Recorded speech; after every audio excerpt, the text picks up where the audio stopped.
real talk, the city don't respect you. This Brum and that don't respect you. Because? And then, because... Hello and welcome to the Leading Communities podcast. Brought to you by Aspire for You CIC and produced by That's All Media CIC. We're on a mission to understand what it takes to help communities to start caring, keep caring, or care more about an issue. Hi and welcome to another episode of the Leading Communities podcast, where we are working to listen to a range of people so we can start caring, keep caring, or care more. Today I'm joined by a very interesting group of creatives, and we're going to be delving deeper into creative experiences at different levels of the career journey, but also just thinking about how the region of, say, the West Midlands, first of all, could do things differently or what's already working and such. So with me, I'm going to start from the left and working onwards.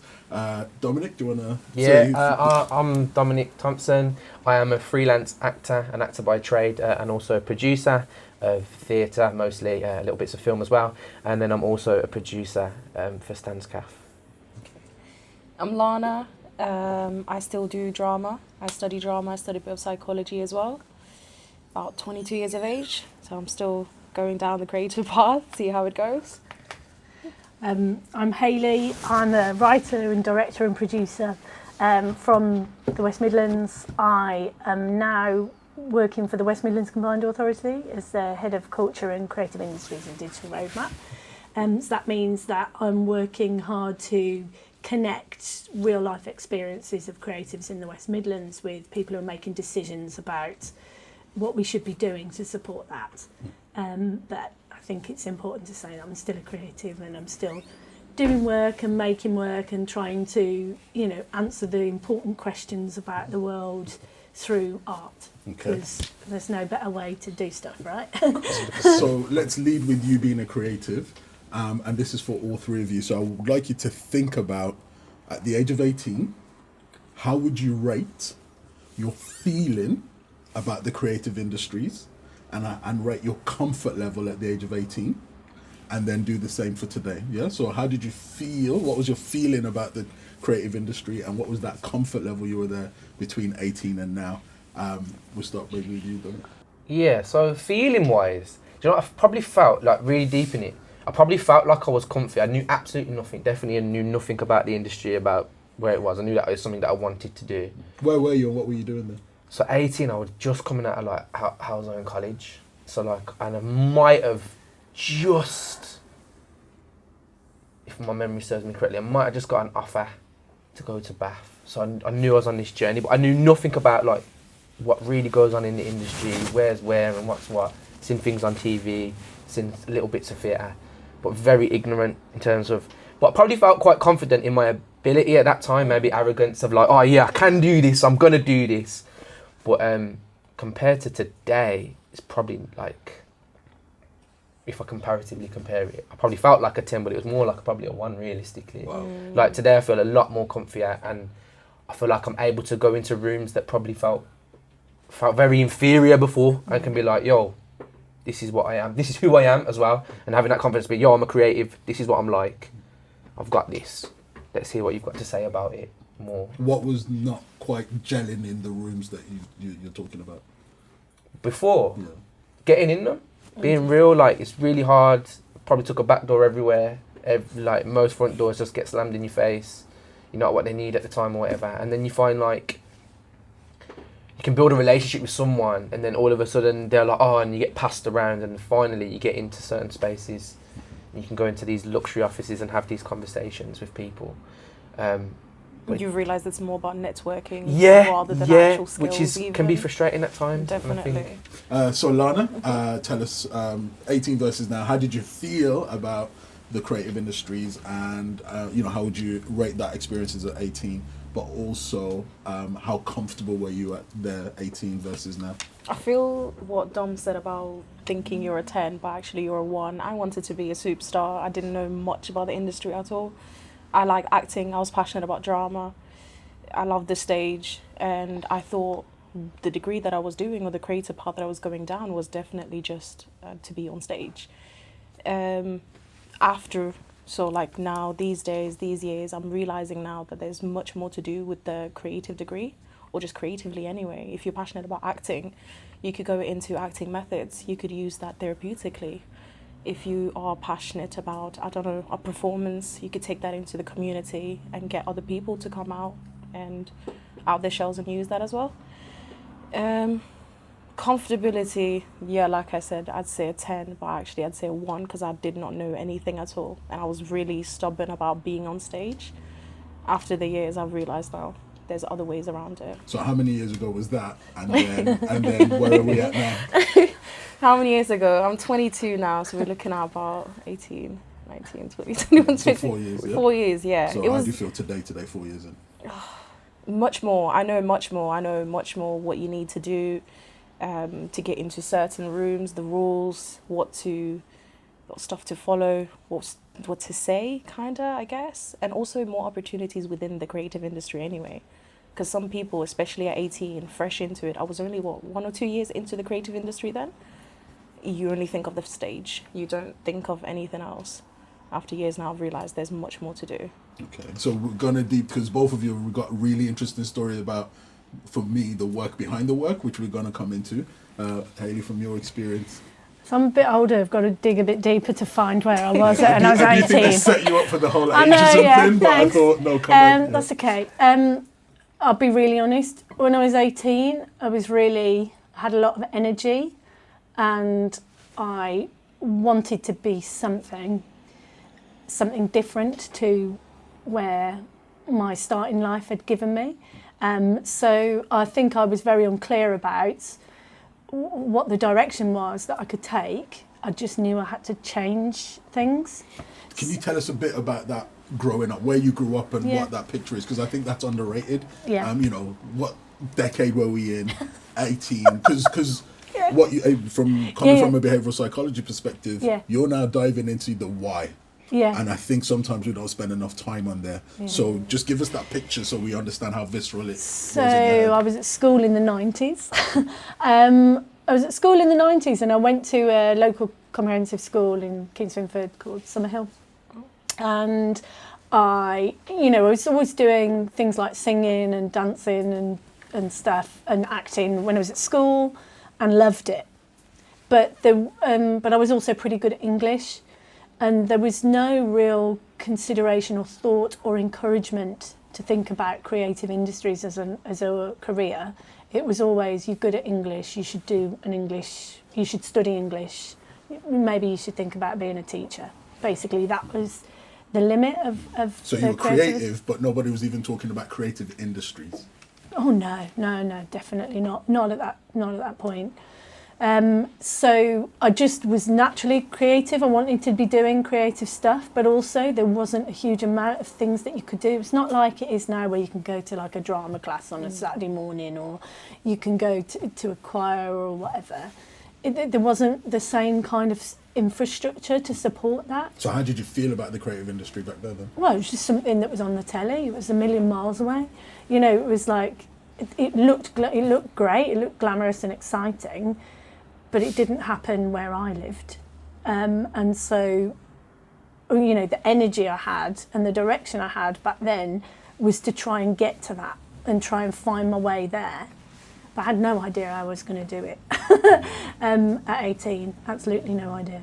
So I did, you know, I went, because I was pretty good at doing the academic stuff, I went down an academic route, did 3 academic A-levels, and then I went and studied English at university because it just wasn't, I mean, the most kind of creative opportunities were like broadcast journalism, you know. That was huge in the 90s. That was big, yeah.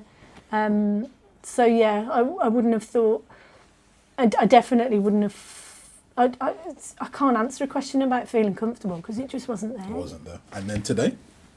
How comfortable do I feel? Both, yeah. Like, so I've been on quite a journey, I would say. At the start of my career, I worked really hard to try and lose my identity, lose my past and stuff, you know, and tried to hide that in order to get in those rooms. And being brutal, it was because I lost my identity that I got into the rooms, right? And it's only now, like further down the line, that I'm really starting to go, okay, no, actually I own who I am, where I come from, And you know, my roots are super important to me now as I get older.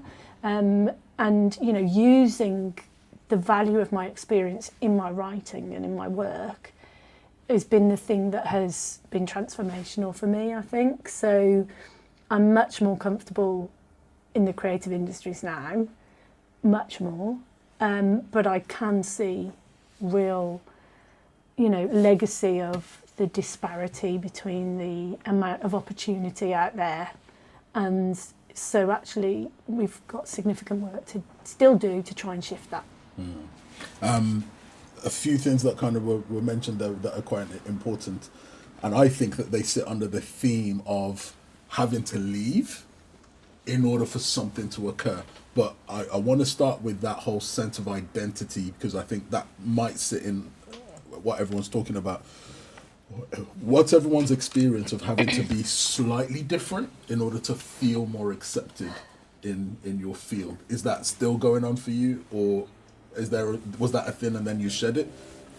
I think it's a tough one, yeah, because sometimes your identity doesn't allow you to try new things at the same time. So when you go into certain rooms, like you and how you grew up makes you feel a type of way. So when someone starts making you go, right, you're going to do the Feldenkrais method, what's that? Yeah, start doing all this next stuff. You're like, huh? What do you mean? And then you don't want to experience it. So then it locks you out of some things. And then sometimes the industry like, is that a Brum accent? Oh yeah, you need to like drop that off. Receive pronunciation, it is, you know what I mean? And it's about channeling both of them. I feel like it's, you know, occasionally I've gone, oh, is that a Brum accent? Give me a bit more of that. Happened to me recently actually, but then you're not too sure whether it's is it an authentic thing, or then are you playing the comedic role, and then are you getting pushed into that place, yeah, or has something like Peaky Blinders just took off and now everyone's attracted, you know. I never forget that poll where it was like, but would you rather have chlamydia or the Birmingham accent on Twitter, and chlamydia won, innit? Do you know what I mean? Like, yeah, like people said that, like. But now Peaky Blinders come out, it's changed the narrative of a Brum accent. So I think it's an interesting thing about identity. I think it's important not to lose it though, and having more people try and fight that narrative, and us then having people like over time infiltrating space to go, yo, doesn't matter, bro, just come through. I've got a very deep question, but I need to make sure I don't give you 400 questions. But yourself, what's your take on? To what extent do you have to kind of go away to come back, or you know what I mean, based on, you know, can you be yourself all the way through? It really depends what rooms you're in. Sometimes you feel like you have to be a bit more polished. You have to sit a bit more of a certain way, not too comfortable. And the accents, I definitely feel that. I did a short film once and they literally cut it straight away. This was college days as well, the audacity for them to do this in college. Told me to literally get out and fix my accent, right. And then you can come back. So the accent that I have currently, that's just been years and years of trying to learn the English accent. I had a very much of an American accent mixed with some other type of accent. But yeah, the one that I've put on right now, that's what I've learned over the years, because they told me to literally get out and fix it. And some of your experiences, how many countries have you lived in before you in the UK? 1, 2, so Denmark, Norway, Kurdistan. About 3 countries. So in some ways there's rich experience there. Yeah, but they don't want none of that. Right, and that's where my question is burning. But Hayley, your take? That's so interesting. I've got a real thing about accents, right? Because I've tried in the early part of my career. I tried really, really hard to lose my accent. I moved to Wales. I lived in London. I've worked in Manchester, and you know. The amount of comments I've had about the way I speak, I mean, it's just countless, and it's endless, and it's annoying, because, you know, like you say, our particular accent, mine's got a kind of more of a black country twang. You know, it's a source of fun or ridicule for people, and you know, I don't really find that very funny actually. So I worked quite hard to try and get rid of it. And now I'm kind of leaning into it a bit more, and I don't mind if that's the way I come across, because I know, right, that what I've got to say has validity and value, and it's only with years that I kind of own that. Interestingly enough, when I'm with my school friends, I've still got quite a close group of school friends, we really lean into our Black Country accent when we're together. Yeah. Like, we just go really right into it, and I feel at home and I feel happy, you know, when I do that. So, but yeah, I've had that loads of times. Please, you know, what is that accent? Hailey, is your name Hailey? Highlight. You know, Highlight. no, I was gonna say as well though, like, it's interesting between like Brum and Black Country have got two very different identities, and Yeah. even the Black Country accent between the different spots from Yeah. Dudley, you know, Warsaw. Wensbury, it Yeah. all sounds slightly different, yeah. Yeah. But the industry like blankets, I think Black Country as Brummie, yeah. and I've been in spots and they're asking me, I'm going, you're not asking me for my accent, you're asking me for over there, and that's not the same, you know what I mean? But the notion, I suppose, of people hearing it from outside, they're just painting it with that brush, to go, "Oh, from that sort of area." So very quickly, does the industry change you, or did you change before the industry? Because everybody here at some point has felt you had to be different. So which kind of came first? Was it from, and I'm thinking again in terms of behavioral psychology, is it innately you kind of wanted to be somebody different, and maybe because of the nature of acting, it's part of the thing? Or is it where you're already getting subliminals, and then the more explicit it became that you can't get through here without being like this, then you kind of went full frontal? Which one kind of came first? Was it internal or the external kind of pressures? I mean, it's both. Like, I'd say, like, I haven't really popped like that, so I can't even talk on that perspective, because I think whether I'm wrong or right, I have held my identity quite close to me, and I'm being like, nah. Did you get me? Did you get what you get? Any thingy. Although being a creative, it's not like I'm opposed to doing different accents and that, and we'll lean into that stuff and do all the research. But then I'm like looking at a character and thinking, why do they need that voice? Is there a purpose? And I've challenged that at times. Okay. And that's probably, I don't know, you know me, I might get in trouble for saying that stuff now, and the industry might look at me and go, that's why we don't work with him. But it is what it is, you get me? It is what it is. You know, I think sometimes you have to kind of put it on the line and get burnt, you know, to help others. So, you know, it's not the same battle for everyone. Yourselves? Where does it come from? Is it us first, or does the world do it to us? In terms of changing and having to feel like you have to I change. mean, with our industry, acting in specific, you've always been told to come dressed in black. We don't want no makeup. We don't want your hair down. Just come literally neutral, and then we will give you an identity. And we got pushed into that quite early as well. I don't know what age you'd say you went into that. But like, yeah, that whole kind, especially when you go train, and it's that whole Yeah. like breaking you down to build you back up. Literally. But I think a lot of institutions create robots. You know, That's true as well. I've seen a lot of people lose their flavour. Do you know what I mean? Like, people I came up with and stuff, and don't recognise them. You know, they had this whole hairstyle and identity and this whole thing about them, and then they were like, yeah, but you need to fit into this box, yeah, because that's where they're going to market you. And people done that, and I just felt like it took away from their performance, took away from their energy, man, and that's quite sad. I think for me, it's the environment which is demanding that you change.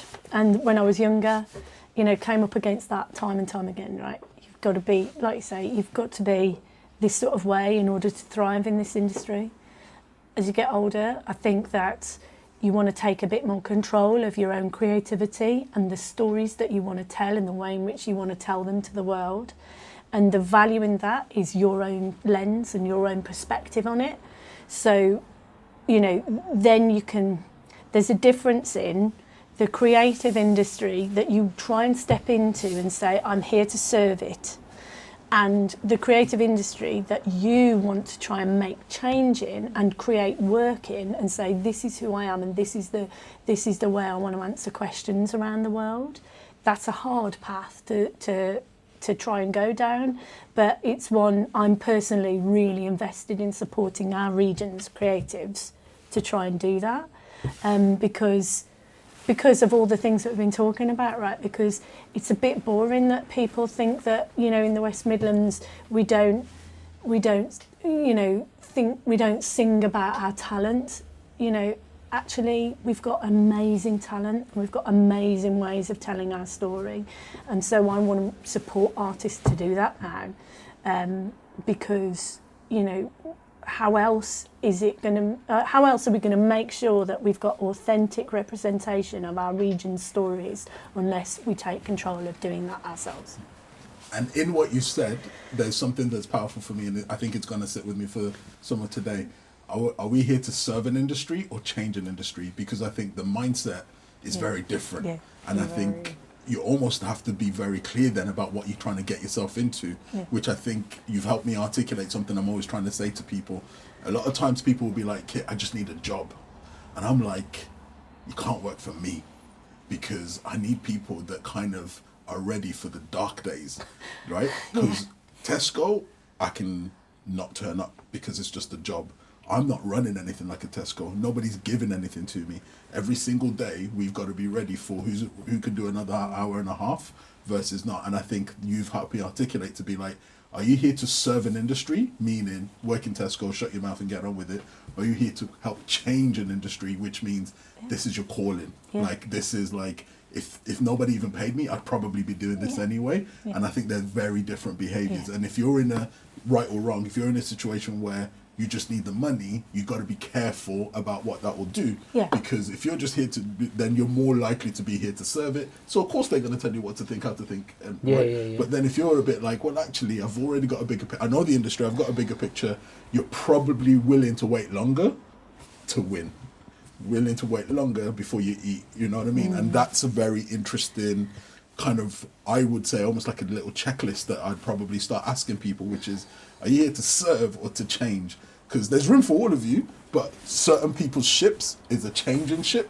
Certain people's ship is a serve. You know what I mean? If you already know where your money's coming from, it's a 5-year contract. Like, why would I do anything different? Like, the commissioner wants it this way, let me give it to them. But if you're like, yo, well, we're not going to show and teach the commissioner how it could be, you've then got to be ready for the flack, the criticism. So therefore, everybody in the team needs to have a resilience that kind of comes with some of that. So, like I say, you educated me, and that's why I just went there. But now, very quickly, there's this element of everybody's now spoken about having to leave. And I think this is a perennial conversation about the Midlands. Like, do you have to leave to make it? What's everyone's take on that? Because we've already said that the industry forces some form of change upon us. So now the question is, do we have to leave to make it? I think there's two things. Yes, that and that's probably why in some perspectives I haven't, because I refuse to go. But you also have to leave to get respect in your own city. So I feel like, real talk, the city don't respect you. This Brum and that don't respect you. Because? And then because we're not because I don't know what it is. We obviously don't respect ourselves outside of ourselves to reflect that we are worth listening to and we are a creative force. Then we don't create enough work. Then we lose all of our like strong talent, go to other places, or you get me. It's important as a creative to move around. It's important to get those experiences. Then we go these places, we stay in these places because there's more than that. And then it's like, oh, if your thing's not there, then it's not going to sell here. Well, what do you mean? But you're on my doorstep. We're in this community. I asked at an open space meeting about if there's any data information on shows, theatre shows with people in them that live in Birmingham, and if the numbers are higher against touring shows. Ooh. To see what that is, because for me it makes sense that like if you live in Brum, all of your networks in Brum or whatever, or the Black Country, you're going to have people wanting to come see it. And then when we talk about fleeting numbers and blah blah blah, but then I'm thinking, but you employ them people from outside, and there's obviously a version where all of it exists in it, but I feel like at aspects, yes you do have to get out of like, maybe it's a Brummy mentality at times, and you do have to go out and experience the world a little bit and come back and give that wealth back. And then I definitely feel like you have to go out in order to get respected at times, to come back, and the show that you didn't do there but went away and then brought back, then everyone's oh yeah we'll do that now, we'll have that now. Do you have to leave to make it, Ailey?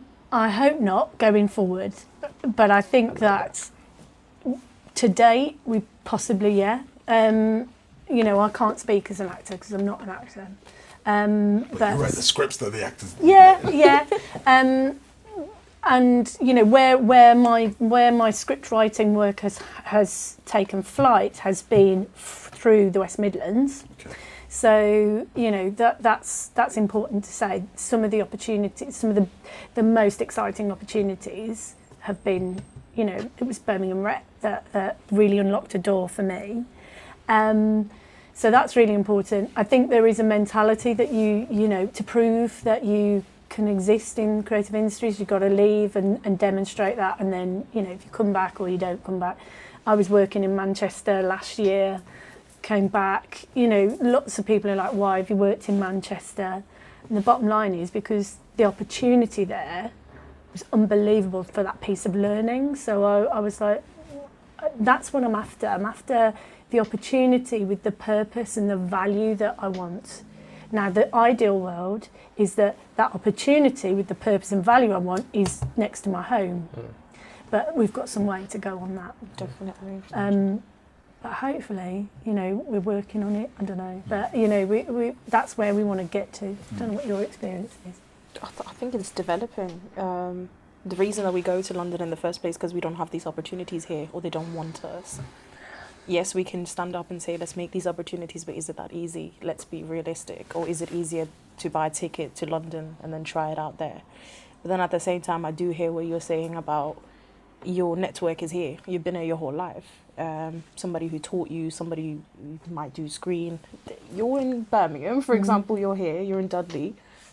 When I go back up to uni in Chester, I'm not going to have that. Yeah.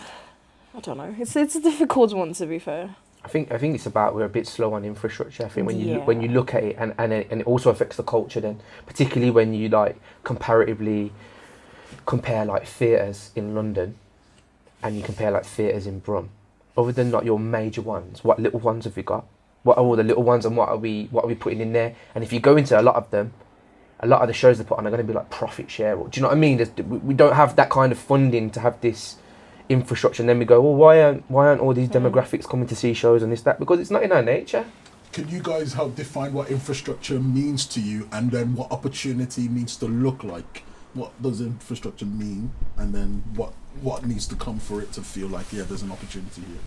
For me, it's about like having more local aesthetics. So like maybe it's smaller theatres or whatever it is, or smaller screenings or smaller production companies that live in these areas more locally, that's really accessible. So it's not like a big, I need to be an actor, I need to go to the rep, and then you go into this big world and it's all way too far, and actually everyone's fighting. The person that's been in the game for like 8 years and has got all this knowledge is fighting against, you know, me 18 and whatever, and like how do you even compare? Don't know what really headshots are then, don't know what you need show and all. So that's interesting. Do you get me? So infrastructure for you is not only having the small places to practice your craft, but then also like a headshot is technically a whole other industry, but it's essential. You need a photographer to do that, but that's part of this for Can't you go now. without Does it. infrastructure and opportunity mean not only do I need a place to practice, but I also need starter kits? Yeah, and having people. Do I say it? Yeah, go on. I think my headshots are fire. Yeah. And large up Tanisha, yeah, right? Because she takes good headshots, yeah. But I recently got into a situation where someone was asking me for new headshots, and I felt like the thing was realistically wasn't about the headshots, it was about the name that took them. And I'm saying, I actually said I said put some respect on her name, and it like that you can't tell me that they're not. They can't tell me you can't comparatively go that's as good as that and it works like that. If it's a different reason and I'm the problem, as in the thing, that's cool. But then to kind of encourage a London photographer, why? And I think that the whole of that infrastructure is like, when are people going to start rating our craft until we have to go through here, and then once you're on TV and oh yeah, they're sick, them are, yeah, have them for this, and then you can come and do these homegrown projects. And I think that's the infrastructure. We need to start begging to be over there and go, do you know what, the talent's here, if we can get a bit of bread, let's do that. And hopefully that's sort of what's happening. So you described the infrastructure. What would opportunity look like for you then, if in that dream world infrastructure, what would an opportunity start to look like? Firstly, like paid projects, like that's what really needs to happen, because a lot, like people out here are already putting a lot of creativity into free stuff, working for free, working for like expenses to whatever to make something happen. And that's where we lose out, because we can't dedicate like a lot of time, because now you're balancing between this, and there's always that. Yeah, there's always that, you know, with any part of the industry that you're in. But it's even more so when you're trying to compete with like a production company that's, You know, they've got the latest and greatest, they've got time, and then you're trying to make this thing on a weekend and all that, and then go, okay, well, when we're pitching, you can kind of see there's miles different, and having those opportunities. I mean, like the BBC just done that 12 local writers scheme that's happening. So there are things starting to bubble now. There are things, but yeah, we just need more of that, and hopefully that's what will come with time. Infrastructure and opportunity. What does infrastructure mean to you, and what would opportunities look like? I just think there needs to be a bit more knowledge out there for people. They give you a headshot when you are in college. If you are in education, they give you one there. But then they expect you to know when to get one afterwards in a few years, because you do change after time once you graduate college. They don't tell you these things, or they kind of just give you like an image, but never in detail. So that goes to me to go on Google to type in headshots near me, or like I don't know what to do or where to start. There's no like someone to tell me exactly. I think that's my issue. I have to figure out all of it myself, which obviously can be a bit hard. I think what you're saying is no one's showing you what to do after college uni, right? So do you want to link that together to say what's the infrastructure should look like for you, and then what opportunities should come off the back of that? Sorry, I think it goes back to education. I don't want to go too much off track, but it goes back to what you teach in the education system and what should be changed and what should actually be taught. I don't know how to word it exactly, but I think you know where I'm coming from. Okay, and then how should opportunities look for you? If the infrastructure was done right, how should opportunities look? Then you would know what you're doing. You would know where to go for what. There's always networking and stuff like that. You could get to know people, and that's just social work. That's not big of a deal. If the infrastructure was right, would you still need to leave, do you think? Leave West Midlands? Depends what type of opportunities I'm looking at or what type of projects and stuff I'm looking at. Mm-hmm. If there is enough or if there isn't. Okay. I think you've really hit the nail on the head, right? Infrastructure is about signposting, it's about pathways, it's about understanding pathways and having access to somebody who can support you to understand that pathway. We clearly haven't got very much better at it in the last 25 years because I've also got experience of that, right? So you get some success and then nobody holds your hand and tells you where to go next, right? And you're sort of like left just going, well, what do I write another thing? Is it worth it? Is anybody listening anymore? You know, and you don't know where to go next. And so the stuff I was saying about, you know, you've got to make things happen for yourself. Yes, you do need to make things happen for yourself, but also there's enormous value in, you know, people with a bit more experience helping you and holding your hand a bit and sort of signposting you. And I think that needs to be done on a kind of one-to-one individual basis, because actually your path is your path and Google won't tell you what your path is, right? So that's where it actually takes quite a lot of investment, right, in order to make that happen.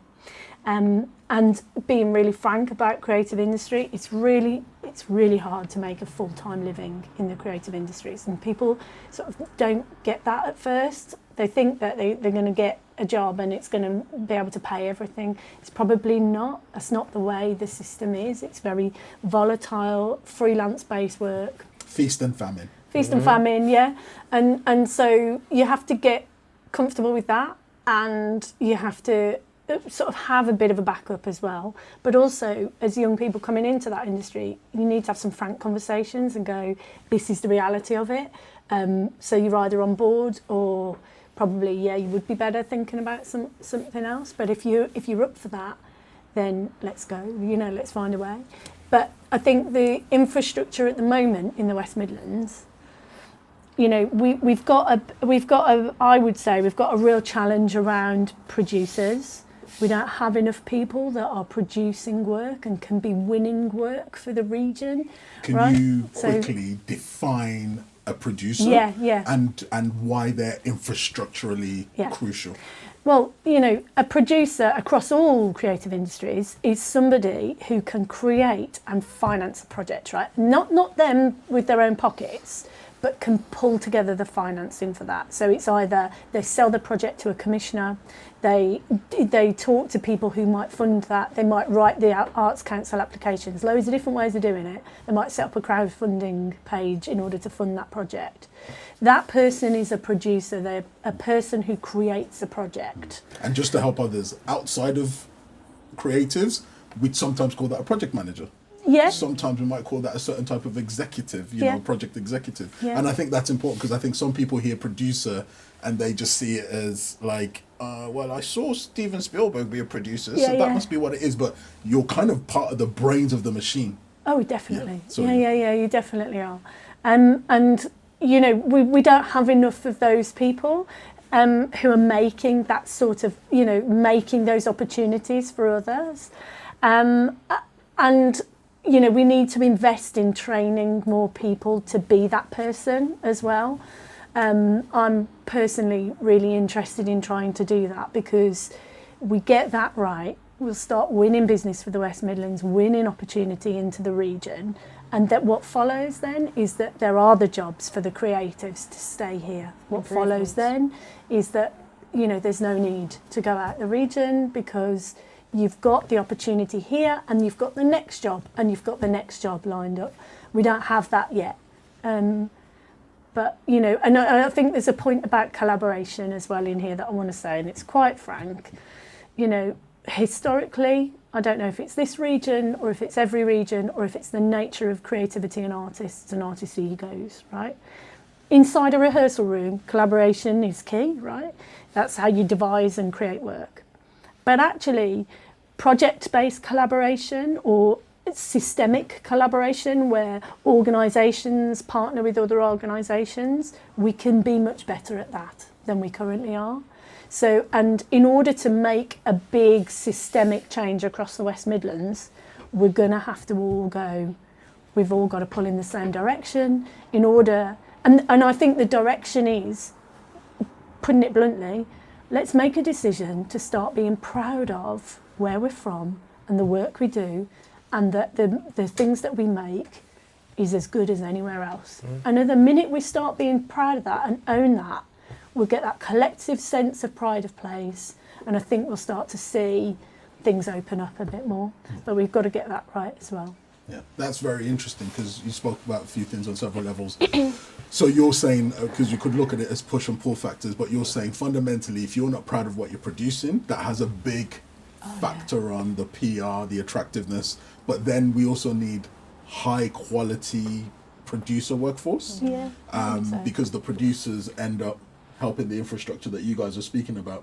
Would you guys, before meeting Hayley, have even known the power of producers at 18 versus now? Like, based on what Hayley said, what have you guys reflected?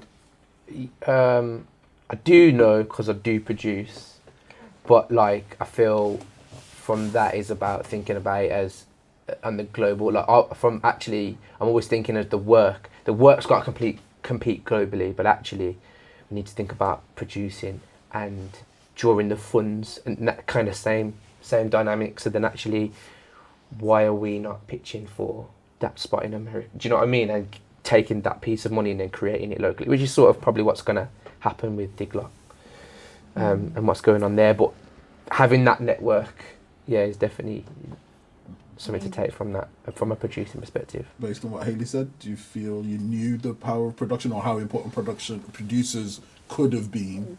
Really. Yeah. I'm learning a lot of things today because there's not every day that I sit one-on-one or in a group with a producer. Being in the creative journey myself, not really. I don't see that. I might see some students that are trying to be, but they are in the same position as me. It's not really... You've got much more experience than me. You know much more. I'm sat down listening to what you're saying. I'm learning things. Well, there was a time when I didn't, right? So it's just because I've been doing it a bit longer, you know. Yeah. But I think there's something really important about knowing that, you know, there is a power dynamic at play in all of that as well, you know, and also I think there's a misconception that people think that working in the creative industries, you've got to be a creative as well. Like people think, oh, I've got to be an artist, right? I've got to have a platform and stuff. Actually, the creative industries desperately needs tradespeople, craftspeople, project managers, people who are great in finance, people who are great in insurance. You know, all of those are linked supply chain skills, and the creative industries, because it's got this kind of veneer that you've got to, in order to be in it, you've got to be an artist, and also the nature of the work is quite ad hoc. You're vulnerable, it's freelance, and all the rest of it. It means that we've got real skills shortages in all sorts of areas of the supply chain of creative industries. But just the final advert of creative industries, it's really exciting to work in it, right? And when you're making work, when you're doing good stuff, there is no better thing, is there? There's 100%. just, It's your passion. It's what you want to do. it connects your head to your heart in a way that no other work, no other job can do, I don't believe. That's one thing we all can relate to, I believe. And that when you connect your head to your heart, you project a story that connects to somebody else's head and heart. I mean, that is just dynamite. That's gold what it's dust. all about. Yeah. So, to finish off, a lot of what you said for me, I was hearing about gatekeepers. I was hearing that for whatever reason, there's the people that know stuff, but there's a barrier to getting that stuff out here. There seems to be gatekeeper barriers to collaboration, partnerships, and obviously that is linked to opportunity. What's your take on the state of affairs now, and where do you think these guys need to be thinking or targeting if they are going to be making change in relation to, are there gatekeepers? Like, what's your take? I mean, I think there are always gatekeepers. There's always gatekeepers. But I think, to be really clear, what I'm not suggesting is that we create a big fight about it and create a big argument about it. That's pointless. It's a waste of energy. We've got too much urgent work to make great work in this region. And we waste time if we try and fight, people who are holding gates. What we've got to do is build our own buildings and our own doors, right? And go, okay, well, I'm going to go a different way, and I'm going to go a different way. In my career, I've written stuff, I've produced films, I've made television, I'm a singer in a band, all sorts of different things. Music? You can't introduce that without us going quickly. Oh Very quickly, what music? Oh my God, I wish I'd never said that now. So a ridiculously fun band that reversions pop songs in 3-part harmony and wears a lot of gold when we do it. Or? No, with bands and also with backing tracks. Sweet. We wear a lot of shiny stuff. Cool. Anyway. Back to gatekeeping. Back to gatekeeping. But so, what I mean is, if you're creative, it just comes out. You just want to do stuff all the time. So you have to not think of it as a battle. We have to think of it as a journey and enjoy the journey, and find people on that journey that you can collaborate with, who are interested in the collaboration part of it rather than the fight of it. But I'm hearing skills now, right? Yeah. So first of all, just for definition, but of like gatekeepers. Gatekeepers is the term that we use for most likely the people that have been there the longest are likely to be the ones you have to go through when the opportunity comes. And I think it's worth us explaining. Like I say, we do a program called The Mindset of the Funder and Behavioral Psychology. I think until you understand how the money works and how the humans make a decision, you can't even create your own, because you'll end up creating something that still doesn't resonate. Right. But the way it works is, imagine me as a national level commissioner. X million pounds is coming through me, right? Remember, I've got a day job, so I get fired if I make a mistake, but I don't get fired if it goes wrong. Two things. If I trust something that's already existed and then I use it and it goes wrong, I can't get fired because I did what everybody else has done before. It just happened to not happen now. If I go in there, again, talk about, sports shoes, whatever. If I go and buy something that's 4-letter words begin with N, that's a great brand, fine. If I go and buy Schmeike shoes and I don't win, then everyone's like, bro, what were you thinking? So that's what the commissioner has to do with every day. So what are you going to do? Are you going to give the money to a load of theatres that have been around for 100 and something years? Or are you going to start newbie, production company and trust them, right? So that's part of the challenge, which is the people that have been around already always come with we've got expertise, we've got experience, we've got the networks, so they get more of the opportunity. Sadly, as you said, if they don't like you, good luck to you. But we like you know what I mean, for whatever reason. So I think that's what this gatekeeper challenge can include. It's not saying it's only there. So from what you're saying, that if it's a case of, are you going to fold in with them, serve, versus change, if you're going to change, you need a set of skills. So what I'm hearing is that, like I said, are you just going to fold, capitulate, or are you going to lobby the establishment, or are you going to kind of create your own thing? But the skills you need to create your own thing to compete with people that have been around is a whole different thing, which I think for me goes back to education, which is, what are they actually training you for? And like, what's your take on skills with the gatekeepers? Like, how much is, well, yeah, you got to fold in, or how much do you think you can start something new and you've got a chance? Just genuine, and you may not have the answer, but like starting with yourself, Hayley, maybe. I think skills is everything, but I think there's a bit of a kind of confusion about, you know, art skills or performing arts skills and skills to be creative, right? Skills to be creative, they're the ability to question, to connect things, to problem solve, to communicate effectively. Those are key creative skills, right?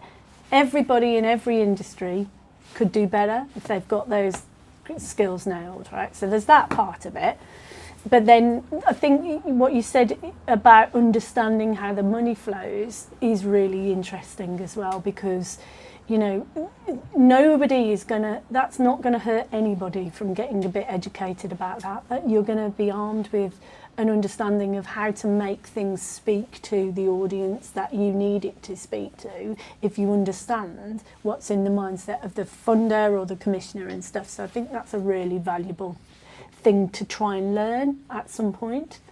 You know, if you want to act, but you want to act and you want to, but you want to say act in a particular way, so you want to do TV or you want to do soaps or whatever, you know, understanding the commissioning model that underpins that is not going to hurt. It's going to be all power to you. So I think skills is going to be really, really important, but we shouldn't confuse technical skills, right, with creative skills. I definitely think there's a difference. So talking about that, just very quickly with gatekeeping, what, by percentage, how much responsibility do you think they have in passing on their knowledge to new talent, if we are going to have this thriving economy?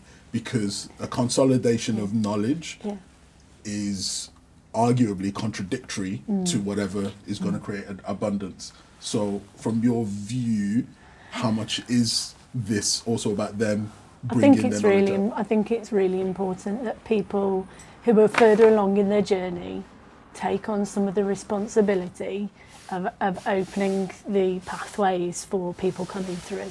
That's really, really important. And, you know, I think the challenge in that is because of the stuff that we talked about before about creative industries being a kind of small, there's not that much money around, there's not that many projects, you know, it's quite vulnerable work, it's freelance, it's short term, that sort of thing. So there's a protectionism that arises from that. Scarcity mindset. Yeah, scarcity mindset, yeah. That arises from that. And so, you know, people want to protect the kind of the routes to funding that they've worked hard to discover for themselves. Okay? But, you know, it's that thing of turning that thinking into, but actually people who are coming into the industry now have slightly different skills to what you have, and they certainly have a different qualitative experience of life, and actually that will add value to what you're trying to do. So what I mean by that is, you know, when I was in Manchester last year, I was working for an organisation called Factory International. It's a team of producers that make amazing work up in Manchester. The enormous focus on digital production up there. And you know, I mean, I do a lot of work in the digital production space, but I can't profess to be an expert at it, and I'm learning all the time, but I'm not scared to sort of say I don't know that, and you know, can you help me? And actually it's young people who are teaching me an awful lot about the way in which, interestingly enough, the way in which platforms are used, and platforms are routes to audiences. I've learned so much around that, and young people own that. They own that connection to digital audiences.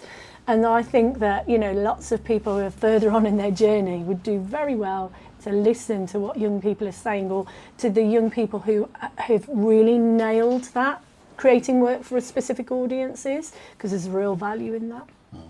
What would you guys say on reflection? What are you hearing, and can you see an opportunity for you, or a new way of thinking based on what you've heard?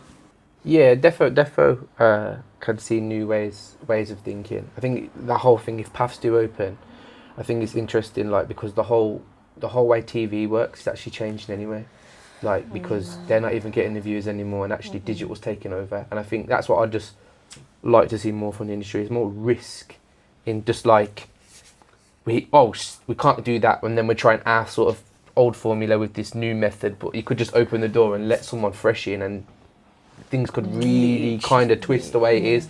No one don't know how to deal with streaming stuff, and you're quite right. When you look at the audiences that young people are capturing on TikTok channels, and you look at the likes of people like KSI, you know what I mean? They're building these massive brands that are beating TVs in certain senses.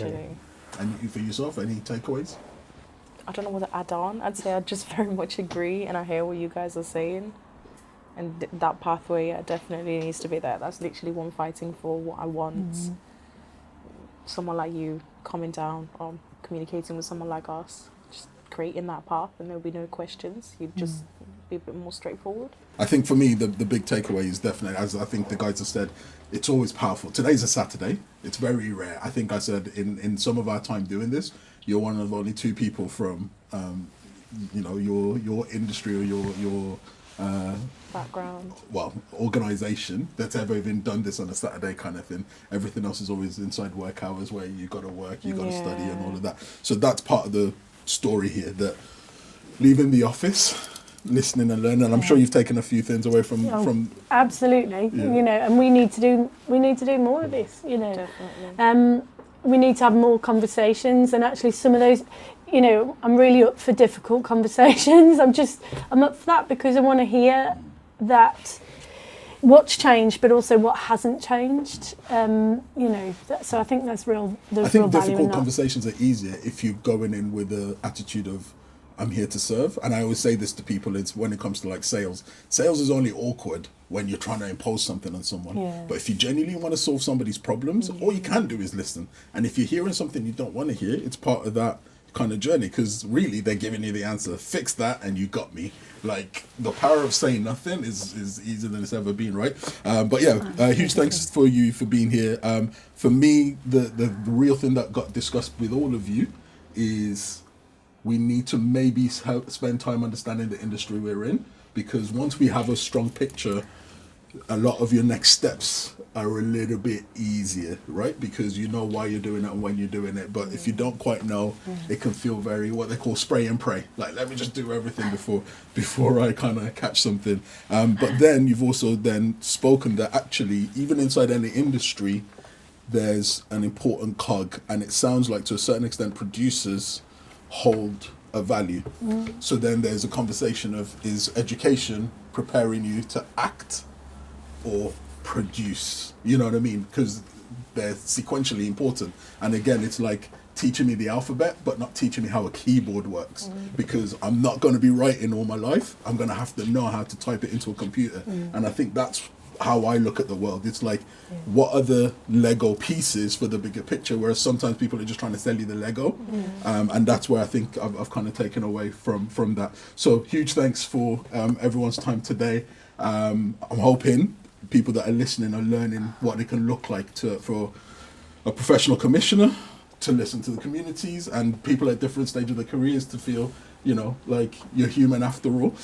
Is there any other kind of things coming in the region that you think people should be paying attention to? Any funding opportunities that you're aware around the corner that you want to quickly share? So what I can say is that I'm working on over the next sort of year is to try and support that pathway thing to help people understand what their initial next steps are once they finish a kind of whatever education that is. That's important. So, for example, at the Combined Authority, we're running a programme this autumn called Activate, which is around supporting early stage artists to access workshops, mentoring, masterclasses, in a variety of different learning modules, from everything from basic finance, application of funding, but also stuff around, you know, better representation, better listening and that kind of thing. So we're making inroads in that. I think that the next stage of that is to create that kind of connected picture of so that's one project.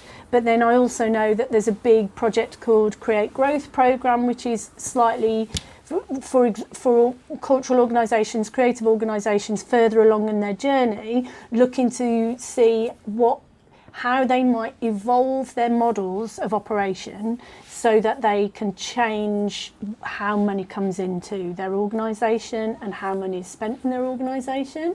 So we're going to be trying to do some of that work over the next 12 months.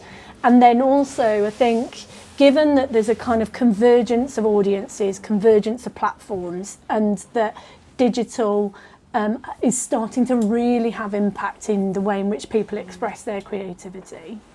It's about connecting, making deeper and richer connections between cultural organisations, creative industries, businesses, and digital platforms and digital places and spaces, in order for us to build this kind of picture of an ecosystem that we can be really proud of in the West Midlands. That's the end point, right? We need to be really proud of the ecosystem, but we've got to get the ecosystem talking to each other first. Okay, amazing. So there's a lot of information there. Fundamentally, business development is going to be one of the core skills that you're looking to enhance in the industry. And then also just us starting to look at what are the kind of core micro skills inside the big picture organisation. So I would say if you're interested, sign up to culture at wmca.org.uk, because that's where we'll give you all the information about what's coming out as soon as it's coming out. Amazing. All right, and then to very, very much close, is anyone reading a book that you think audiences need to be learning from? Is there something that you're reading that you're like, yeah, I think somebody, if you read this will be a game changer, even if it's like an acting book or anything like that? Any order, whatever comes to anyone's mind first. Not reading it right now, but it's a sick book, Improv by Keith Johnston. It allows you to think about creativity a bit more free-flowing, like modelling it off like toddlers and thinking how they work and how they respond. And I think that there's a lot of application to that, how we should think generally and just free our minds up a little bit to how we respond to creativity and what we think creativity is. There's a book by a person called Erica Wolf Murray, which is about understanding intellectual property in creative businesses. And it's really, really good. I'm a bit useless when it comes to this, so I apologise. I'm very much reading my own textbooks right now. I'm deep in it. I just got to hand stuff in right now. Yeah. Sweet. All right. Huge thank you for everyone's time today. And I hope you're able to join us for one of our next episodes of the Leading Communities podcast. Thanks for listening. Don't forget to keep up to date with all things Leading Communities. You can follow Aspire For You at A4UCIC. To follow That's All Media, search at That's All Media. You can also join us on Facebook at Leading Communities Podcast.